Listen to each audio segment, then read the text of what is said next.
My name is Mira Hollow, 27 years old. I had just gotten home from a 12-hour shift when the phone started vibrating across the counter like a trapped insect. I didn't even take off my shoes. My dinner, lukewarm takeout I couldn't really afford, sat unopened, sweating into its cardboard. When I saw Mom pulsing on the screen, I picked up out of muscle memory, the same reflex that makes you yank your hand back from a hot pan even when you swear you're done cooking for other people. Her voice landed in the room, already crying. Mira, the mortgage is behind. 2 months. They started the paperwork. We're drowning. Words tumbled over each other. Bank notices, late fees, Dad's shifts cut, Lily not coping. The panic sounded rehearsed and real at the same time, like lines learned under duress. If we can get $8,700 by tomorrow morning, she said with the precision of a cashier counting change, we can stop it. Just $8,700 exactly. Exactly? I asked, staring at the new suitcase leaning in the hallway like a promise I'd made myself. 2 years of tips and overtime had gone into that suitcase. It knew the shape of Oahu better than I did. She didn't hesitate. Yes, we wouldn't ask if it wasn't life or death. For 5 seconds, Dad took the phone. Thank you, honey, he said, already in gratitude I hadn't offered. You're saving us. Then he was gone again, the way he always is when there's any chance he'll have to stay and answer questions. Lily? I asked, because her name sits in every story like a centerpiece. Where is she? She's trying, Mom said, that careful word that means not contributing. Then softer, practiced. She cries every night. She's ashamed we've let it get this bad. I stared at the unopened takeout. I thought about the flights I'd priced, the sunrise hikes I'd bookmarked, the raincoat I'd bought on sale after 3 separate deliberations. I told myself the same line I have always told myself. There will be other trips. There will not be other families. Okay, I said. I'll wire it in the morning. Bless you, she choked. We'll pay you back. A promise folded neatly and stored where all the other promises live. After we hung up, the apartment was so quiet I could hear the fridge hum and the faint street noise sneaking under the window. I opened the takeout and ate the first bite standing at the counter, tasting less food than a decision sliding into place. In the bedroom, my suitcase watched me like a witness. My Hawaii fund, a savings account built from overtime shifts, canceled Friday nights, and the kind of small self-denials no one notices, held $8,721.43. I moved $8,700 into checking. I didn't sleep. I measured out caffeine and resolve, counted down hours until the bank opened like I was timing an IV drip. The transfer went out at 9:12 a.m. The confirmation page told me I was a good daughter in sterile font. I went to work because the world keeps asking even when you've already handed it everything. No one mentioned the money that day, or the next. I told myself they were busy triaging panic. I folded laundry on my living room floor 6 days later when Uncle Steve texted me. Steve, who never dramatizes, who says only what the situation can carry. Figured you hadn't seen this. You should. It was a screenshot of Lily's private album on Facebook. My parents and Lily and her boyfriend at a beach resort with infinity pools and private cabanas and drinks wearing flowers, like it was a movie about forgetting your problems. There were photos of spa robes and seafood towers, and the kind of lighting that makes even betrayal look cinematic. In the center of one group shot, Lily had captioned it, "Vacation without loser." Everyone in the family was tagged. Everyone but me. I read the caption 5 times, waiting for it to rearrange itself into the version that wouldn't slit something inside me. Loser. That wasn't a joke. That was a thesis. I didn't call. I didn't text. I didn't throw my phone across the room or scream into the towel drawer. I just sat on the floor, the clean t-shirts pooling around my knees, and let the air go thin. I replayed the phone call, the sobs, the exact dollar amount, Dad's 5-second blessing. I thought about the suitcase. I thought about my mother swearing on everything. I thought about how silence from them after the transfer felt less like overwhelm and more like strategy. Sometimes when a thing breaks, it makes a sound you never forget. Sometimes it's noiseless. The way ice fractures underfoot and you feel it through your bones more than you hear it. That night, something quiet and load-bearing in me gave way, and the only sound was my breathing, landing differently in my chest. The next morning, I did not call to accuse or demand. I made coffee, sat at the table, opened a blank document, and typed a header: receipts, dates, amounts, screenshots. Every emergency I'd paid for after a milestone of mine. The dentist bill the week I got promoted, the tuition gap, the month my rent went up, the car repair, the afternoon I bought myself a secondhand coat without guilt. Patterns are just truths with a longer tail. I pulled open the pegboard near my door where my keys hang in a tidy row. Apartment key, mailbox key, locker key, the extra key to my parents' blue Honda Accord they gave me last year, when I picked them up from the airport at 3 a.m. and never asked back for. I touched the fob. The key felt heavier than it should, like it remembered the weight of every Saturday Dad spent wiping rain spots from its hood. I could hear his voice in my head. Be reasonable. I could hear Mom's. We're drowning. I could see Lily's caption, the way letters can be knives when wielded by someone who believes she cannot be cut. I put the spare key in my pocket. The bus ride across town was so ordinary it felt like a dare. 2 transfers, a seat beside a woman scrolling vacation rental listings.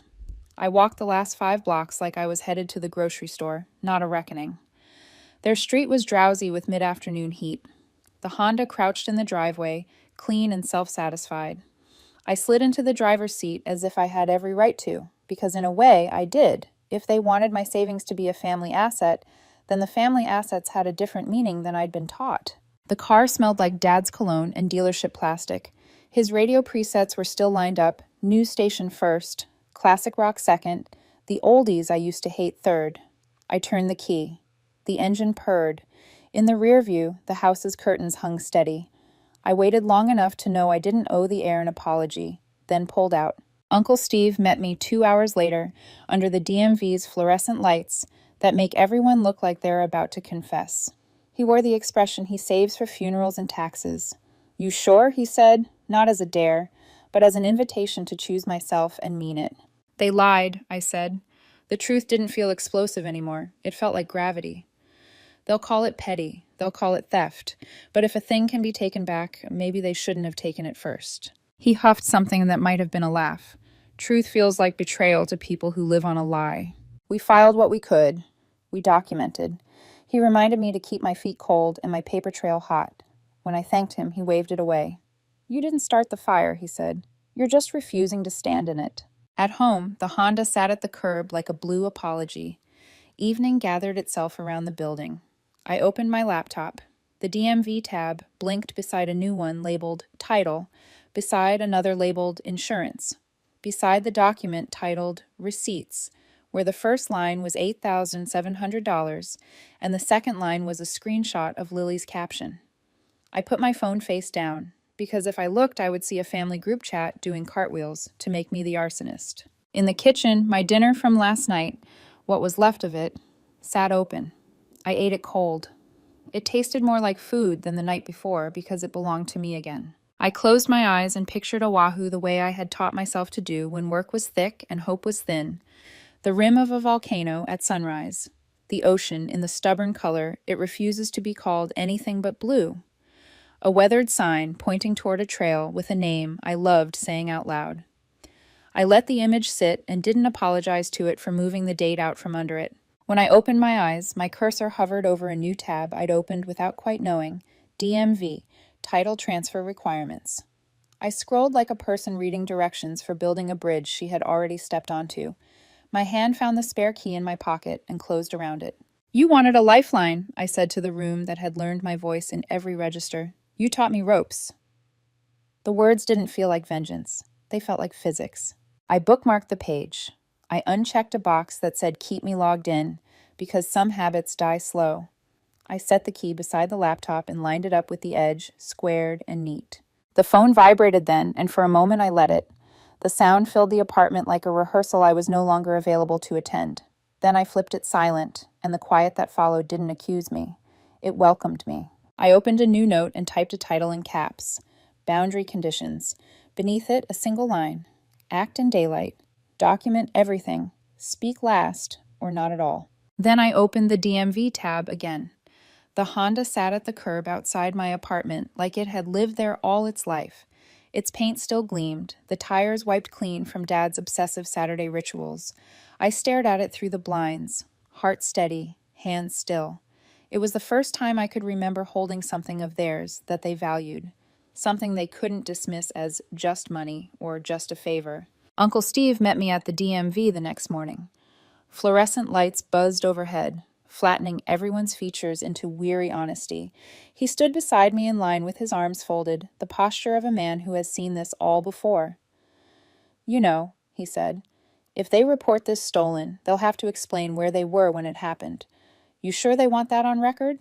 I didn't answer right away. I thought about the photos, the Lees, the infinity pool, Lily's caption, "Vacation without loser." I thought about Mom's frantic voice begging me to save the house. "I'm sure," I said finally. "If truth sounds like betrayal to them, that's on them." Steve's mouth quirked, dry amusement, but also something protective. "Good, because I'll back you if they push. Just don't lose your head. Make it clean. Make it documented." We filled out paperwork, signed where the clerks told us to sign. It was transactional, almost boring, but every box ticked felt like a small rebalancing of scales that had been tilted against me my whole life. When I slid behind the wheel later, I adjusted the seat. Dad always kept it too far back, like the car belonged to his body and no one else's. I moved it forward, set the mirrors to my height. On the drive home, the leather smelled like him, but the steering wheel belonged to me. They landed 3 days later. I knew before they called, some instinct, some tug in my chest that felt like thunder approaching. Then my phone lit up. First Mom, "Where is the car?" Then Lily, "Tell me you didn't actually take Dad's car. WTF is wrong with you." Then Dad, "Call me right now." I let the phone buzz itself into silence. I wanted the panic to steep, let them feel powerless for once. When I finally answered, Mom's voice shrieked so loudly I had to pull the phone away from my ear. "How could you do this to us? Theft? Betrayal? After everything we've done for you?" "After everything I've done for them," I thought. Dad's voice came next, calmer but sharper in its way. "You've misunderstood. You're overreacting. You're hurting the family." That was when I cut in. How was the resort? Was the spa worth $8,700? Did the champagne taste sweeter with a side of betrayal? Silence. The kind that feels like a glass, shattering without sound. "You saw," Dad started. "I saw everything," I said. "And you're lucky all I took was the car." I hung up before they could scramble for a script. Hours later, Lily posted one of her cryptic Instagram stories. A black background, white text, "Fake people can't stand to see others happy." I screenshotted it and almost laughed. Still, she believed she had the upper hand. But I wasn't planning to stop at the car. That night, I dug through my email, old texts, even Mom's social media posts from years back. I started making a list. The time they borrowed money from cousin Mia, claiming it was for Lily's textbooks, only to spend it covering Dad's gambling debt. The time they pressured Aunt Sandra into signing over part of Grandpa's inheritance for emergency roof repairs, then used it to throw Lily's boyfriend a birthday party under a brand new patio awning. Dozens of moments like that, fragments I'd let pass in silence because I was the designated peacekeeper. Not anymore. I organized screenshots into folders labeled with names, dates, and amounts. The folder grew heavy, like a red notebook of sins made digital. When the list was ready, I drafted a message. Calm, detailed, factual. No embellishments, because the truth was already brutal enough. I sent it privately, first to Mom, then to Lily, then to Dad. Attached were the screenshots. My note was short. "You stole my money. You lied. You mocked me. You can apologize and make this right, or this goes public. Facebook, Reddit, everyone. You choose." It took 5 minutes. That's all. Mom called, but her sobs were different this time. Less hysterical, more afraid. "What do you want?" she asked, voice trembling. "I want you to admit it," I said. "Not just to me. Publicly. On the same platform where you let your daughter call me a loser." She begged, said it would humiliate them, said no one would understand. "I don't care," I told her. Lily texted, dismissive as always. "It was just a joke. You're psychotic for taking it this far." I didn't reply. Instead, I sent the same packet to my brother Brian, the golden child, the one who never had to sacrifice, the one who basked in their worship. I attached the evidence with one line. "I'm done protecting them. If you don't want to be part of the fallout, stay quiet." He didn't respond, not a word. That silence told me everything. The balance was shifting. For years, they'd made me feel small, powerless, crazy. Now the weight was on them, and they knew it. It started in the extended family group chat, the one I usually kept muted, full of recycled memes, prayer chains, and birthday balloons. That afternoon, my phone lit up with a wall of text from Mom. Her message read like a courtroom opening statement, long paragraphs stacked into a towering defense. While they were away on a modest little break, I had apparently snuck onto their property and stolen their only vehicle. She said I was unstable, paranoid, refusing to return what wasn't mine. And then the final line, the knife she thought would twist deepest. We love Mira, but this kind of behavior is a cry for help. Please be patient with her. A cry for help. I laughed, sharp, disbelieving, and stood up in my living room because I couldn't stay still. They weren't just lying, they were rewriting me as unhinged, turning my refusal to be used into proof that I was unraveling. They weren't trying to defend themselves. They were staging me as the family's liability. Before I could reply, Uncle Steve beat me to it. Kathy, you sure you want to lie like that in a group chat? And then, like a magician producing damning evidence, he dropped 3 screenshots. The beach photo, everyone tagged but me.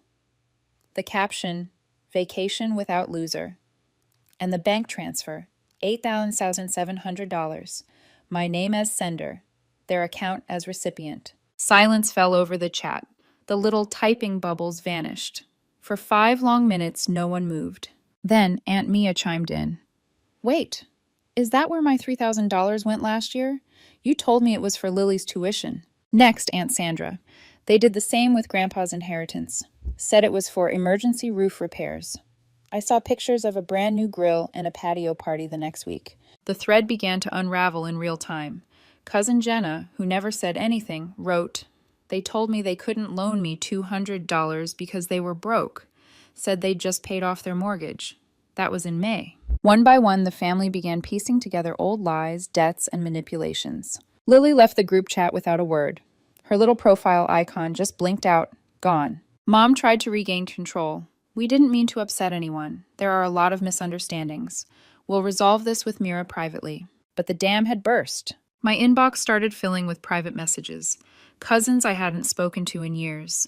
Distant relatives I barely remembered. Some were apologetic. I never realized how much they leaned on you. Others were accusatory in reverse. Did they really tell you to cover the mortgage when they weren't even behind? The biggest shock came later that night. A private message from Brian. Golden boy Brian. The one they protected. The one they praised for breathing. The one they never asked to sacrifice. They told me you donated the Hawaii money, he wrote. Said you didn't want to travel anymore, that you gave it to the family. I had no idea. I stared at the message, my hands suddenly still. For once he sounded stunned, almost sincere. Do you believe me now? I typed. The dots blinked for a minute, then his reply. Yeah, I do. I'm sorry. For a long time, I just looked at the screen. For years, I thought Brian saw everything, that he stayed neutral by choice. But now I realized he'd been fed a curated version of the story too. They hadn't just exploited me. They'd lied to him, to everyone, so consistently that even the favorite was just another pawn. And now, in the group chat's wreckage, the whole structure was beginning to collapse. I didn't post anything publicly yet. I didn't need to. I had the draft saved, calm, factual, devastating. But for the moment, restraint was power. I closed the laptop, the cursor blinking over my unsent post. Not yet, I whispered. Because sometimes silence isn't surrender. It's a blade, waiting for the right moment to cut. A week later, I decided waiting was over. I opened the draft I had saved. Dates, screenshots, captions, bank records, inheritance stories that had been swept under rugs. I didn't exaggerate. I didn't add venom. I wrote it like a ledger, cold and precise, because the truth didn't need seasoning when it was already this bitter. Then I hit post. At first, nothing. Then a few likes. Then shares. Comments began to sprout like weeds in cracked pavement. Within 15 minutes, my notifications surged so fast my phone lagged. Old classmates, coworkers, distant relatives, even strangers who had seen the repost. People weren't just reading. They were furious. Furious for me. Furious at them. Someone screenshot Lily's vacation without loser caption and re-uploaded it with the words, "Imagine stealing from your own sister and being proud of it." Another wrote, This family sounds like a discount cult. Run and don't look back. I didn't reply to a single one. I just watched. By evening, the fallout was impossible to ignore. Lily vanished from every platform. Not just deactivated, gone, wiped. Dad, who normally posted bad puns and forwarded memes daily, went silent. Mom made her account private, but not before cousins ripped through her timeline pointing out inconsistencies between emergencies and vacations. Brian called 3 times. I ignored the first 2, picked up the third. "You really went scorched earth, huh?" he said, no greeting. His voice sounded thin, tired. "They lied," I said simply. He sighed. "They're falling apart. Mom hasn't eaten in 2 days. Dad wants to sue, but doesn't know for what. Grandma called me crying." He hesitated. "They're not going to say sorry. They don't think they did anything wrong. They think you're being dramatic." I leaned back in my chair, let that settle. "And what do you think?" A pause. Then, "I think they've been doing this for years, and you finally blew it open. I don't blame you." For a moment, I almost laughed. My golden boy brother finally admitting the sky was blue. I told him I sold the Honda. His voice didn't even spike. "How much?" 10,000 flat. After phase, I came out ahead by 1,500. "Good," he said. "You deserved it." And then he hung up. That night, Mom messaged me. A long paragraph that looked like an apology until I read it. Really, it was just spin. How I humiliated them. How I misunderstood. How it wasn't supposed to be like this. The word sorry never appeared. I left her on read. Then I blocked them, one by one. Mom, Dad, Lily. The act didn't feel petty or vindictive. It felt like locking a door. I should have closed years ago. The only one I didn't block was Brian. Maybe because he hadn't tried to rewrite the story. Maybe because part of me wanted one unburnt bridge left, even if it was half collapsed. Blocking them felt clean. The apartment air felt different, less heavy. But silence never lasts long in my family. 3 days later, a knock came at my door. When I checked, Brian was standing there, coffee in hand, eyes ringed with exhaustion. He texted once, "Got time?" And now, here he was. Brian stood in my doorway like he wasn't sure if he was guest or messenger. I let him in. He didn't sit right away, just hovered by the window, sipping coffee that smelled burnt and sour. His shoulders slumped in a way I hadn't seen since we were kids, when he failed a math test and tried to hide it under his pillow. "They're pretty shaken up," he started.